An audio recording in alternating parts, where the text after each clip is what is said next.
Saudara terima kasih dalam nama Yesus, biarlah semua kita dipenuhkan Tuhan dengan kuasa Roh Kudus.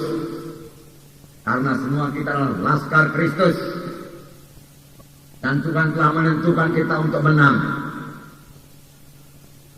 dalam peperangan rohani bagi setiap anak-anak Tuhan. Tuhan bukan hanya mengendaki terhadap setiap anak-anaknya menang, tetapi Tuhan sudah menentukan bahwa setiap anak-anaknya pemenang. Kita memang harus melakukan peperangan rohani, dan Tuhan telah menentukan kita semua untuk menang. Tuhan tidak mau seorang pun anaknya kalah. Saudara boleh berkemenangan, saya boleh berkemenangan, karena itu kehendak Tuhan. Dan Tuhan telah menyediakan segala sesuatu yang kita butuhkan untuk menang. Menang melawan musuh kita. Bukan musuh kita yang menang, kita yang mengalahkan musuh kita. Dan musuh kita itu saudaraku bukan darah dan daging, bukan manusia, tetapi musuh kita itu setan iblis, roh jadi udara. Firman Tuhan berkata, penguasa-penguasa jadi udara. Tetapi ingatlah satu perkara, mereka itu telah dilucuti. Firman Tuhan berkata demikian, dan kita bisa mengalahkan mereka, kemudian merusakkan pekerjaan mereka, kemudian kita merebut jiwa-jiwa untuk Tuhan Yesus. Nah, saudara yang kasih dalam nama Yesus, mari kita melihat bagaimana sempurnanya saudaraku laskar Kristus ini. Dan ini terjadi pada akhir zaman.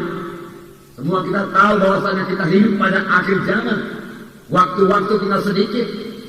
Dan dalam waktu yang sedikit ini saudaraku, Tuhan menghendaki kita memperoleh satu kemenangan yang besar. Dan maksud Tuhan disampaikan di bumi ini. Dan untuk menyampaikan maksud Tuhan ini saudaraku, Tuhan hanya dapat memakai saudara dan saya. Tidak ada alat Tuhan yang lain. Hanya saudara dan saya. Yaitu anak-anaknya yang sudah dia tebus, yang sudah dia selamatkan. Dan yang dia lengkapi. Dia memberikan Roh Kudus kepada saudara. Saudara sudah dipenuhkan dengan Roh Kudus. Firman Tuhan berkata, Roh Kudus itu kuasa. Kuasa. Kuasa yang ditakuti musuh. Roh Kudus, saudaraku, adalah kuasa. Setan takluk kepada Roh Kudus. Setan takut kepada Roh Kudus, saudaraku. Dan Roh Kudus itu sudah ada dalam saudara. Biarlah saudara bergerak dalam pimpinan Roh Kudus. Maka dalam hidup saudara akan merusakkan banyak pekerjaan-pekerjaan setan. Saudara tahu banyak pekerjaan setan di dunia ini. Firman Tuhan berkata, setan itu datang hanya untuk mencuri, membunuh, membinasakan. Dia merusak, saudaraku. Yang baik dari jahat, jadi jahat, saudaraku. Yang jahat kalau boleh dia bunuh, saudaraku. Setan yang memberikan penyakit, saudaraku. Setan yang membawa peperangan, pertengkaran, saudaraku. Setan yang menyuruh manusia saling membunuh satu dengan yang lain. Setan yang menarik manusia ke neraka, saudaraku. Setan membutakan mata orang jiwa-jiwa, saudaraku. Dan kita ini telah disuruh Tuhan untuk merusakkan pekerjaan-pekerjaan setan. Dan kita bisa merebut jiwa-jiwa ke kerajaan surga. Nah, mari kita lihat terlebih dahulu tantara ini. Dalam Joel pasal 2, ayat 7 sampai 11. Joel pasal 2, ayat 7 sampai 11. Mari kita baca bersama-sama mulai ayat 7.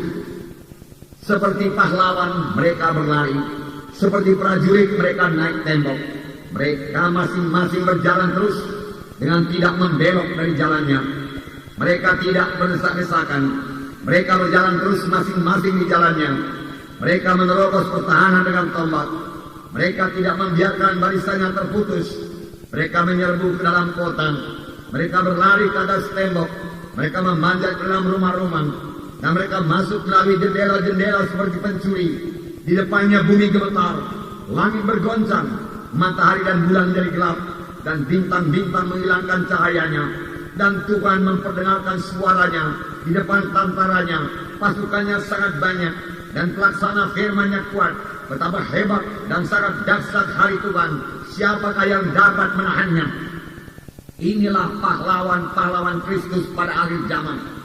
Laskar Kristus pada akhir zaman, di mana Roh Kudus sudah dicurahkan. Dan sekarang ini Roh Kudus sudah dicurahkan. Sebab dalam ayat 28 dikatakan, dalam Joel pasal 2 ini juga ayat 28, Roh Kudus dicurahkan. Saya membacakannya kepada saudara. Kemudian daripada itu akan terjadi bahwa aku akan mencurahkan rohku ke atas semua manusia. Maka anak-anakmu laki-laki dan perempuan akan bernubuat, dan orang-orang yang tua akan mendapat mimpi, dan teruna-terunamu akan mendapat penglihatan-penglihatan.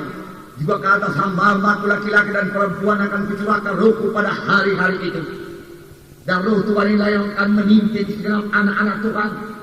Roh Tuhan akan memimpin mereka baik melalui mimpi, saudaraku, baik melalui nubuat, baik melalui penglihatan, baik memberikan kuasa, baik dalam memimpin mereka pada segala kebenaran. Ini semua adalah pekerjaan Roh Kudus, supaya serdadu Kristus yang kita baca ini selaku berkemenangan. Dan memang sudah ditentukan Tuhan hidup berkemenangan.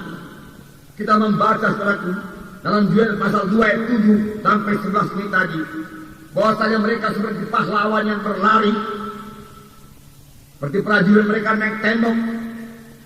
Mereka masing-masing berjalan terus, tidak berhenti, tidak membelok, tidak ada yang membelokkan mereka. Mereka teguh pada jalannya masing-masing. Mereka maju terus. Mereka tidak dapat dikalahkan. Mereka tidak mau menyimpang daripada jalan Tuhan. Dan ayat 8 berkata, mereka tidak berdesak-desakan. Mereka berjalan terus, masing-masing di jalannya, masing-masing dalam panggilannya. Mereka berjalan terus, tidak terputus. Mereka tidak membiarkan barisannya terputus. Mereka menyerbu ke dalam kota. Mereka berlari ke atas tembok. Mereka memanjat ke dalam rumah-rumah. Masuk melalui jendela-jendela. Apakah artinya ini, saudaraku? Laskar Kristus ini, saudaraku, akan mengadakan kebangunan rohani yang luar biasa bagi seluruh bumi ini. Mereka akan mempengaruhi kota-kota buat Tuhan. Mereka akan merebut desa-desa buat Tuhan. Mereka akan menerobos masuk ke rumah-rumah. Yang berarti mereka akan menerobos masuk dalam keluarga-keluarga. Mereka akan menerobos masuk ke dalam pemuda-pemudi.